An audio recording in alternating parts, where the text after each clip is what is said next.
Options trading കൊണ്ട് നിങ്ങൾക്ക് കാശ് ഉണ്ടാക്കാൻ പറ്റില്ല. ഞാനിത് പറയാൻ കാര്യം കാരണം ഒരുപാട് പേര് ഇപ്പോൾ ട്രേഡ് ചെയ്ത് തുടങ്ങുന്ന തന്നെ ഓപ്ഷനിലാണ്. അവർ ആദ്യം ഇക്വിറ്റി ട്രേഡ് ചെയ്യുന്നില്ല, അല്ലെങ്കിൽ ഒരു ക്യാഷ് മാർക്കറ്റ് എന്താണെന്ന് അവർക്കറിയില്ല, അല്ലെങ്കിൽ ട്രേഡിംഗ് സൈക്കോളജി എന്താണെന്ന് അറിയില്ല, ട്രേഡിങ്ങിൽ ഫോളോ ചെയ്യേണ്ട മിനിമം റിസ്ക് മാനേജ്മെന്റ് ഇതെന്താന്ന് പോലും ആൾക്കാർക്ക് അറിയില്ല.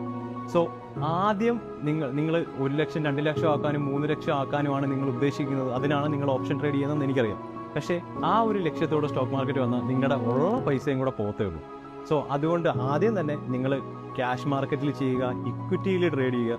ഇക്വിറ്റിയിൽ നിങ്ങളുടെ റിസ്ക് മാനേജ്മെന്റ് നന്നായിട്ട് വർക്കൗട്ട് ആവുന്നുണ്ടെന്ന് ഉറപ്പ് വരുത്തിയതിന് ശേഷം മാത്രം, അതേപോലെ നമ്മുടെ ട്രേഡിംഗ് സൈക്കോളജി ആണെങ്കിലും നിങ്ങൾ പയ്യെ ആദ്യം 10,000 ഇട്ട്, പിന്നെ 50,000 ഇട്ട്, 1 ലക്ഷം ഇട്ട്, 2 ലക്ഷം ഇട്ട്, അങ്ങനെ പയ്യെ സ്കെയിൽ ചെയ്ത് നിങ്ങളുടെ സൈക്കോളജിയും നിങ്ങളുടെ റിസ്ക് മാനേജ്മെന്റും പക്ക ആയി എന്ന് ഉറപ്പ് വരുത്തിയതിന് ശേഷം മാത്രം നിങ്ങൾ അത്രയും ഡീപ്പായിട്ട് സമയമെടുത്ത് നിങ്ങളുടെ എഡ്യൂക്കേഷനിൽ ഇൻവെസ്റ്റ് ചെയ്തതിന് മാത്രം ഓപ്ഷനിലോട്ട് ട്രൈ ചെയ്യുക. അല്ലെങ്കിൽ നിങ്ങളുടെ കാശ് മൊത്തം പോകത്തേ ഉള്ളൂ. ഓപ്ഷൻ ട്രേഡിങ്ങിനെ പറ്റി നമ്മൾ കൂടുതലായിട്ടുള്ള വീഡിയോസ് ചെയ്യുന്നുണ്ട്, നിങ്ങൾക്കത് ചെക്കൗട്ട് ചെയ്യാം.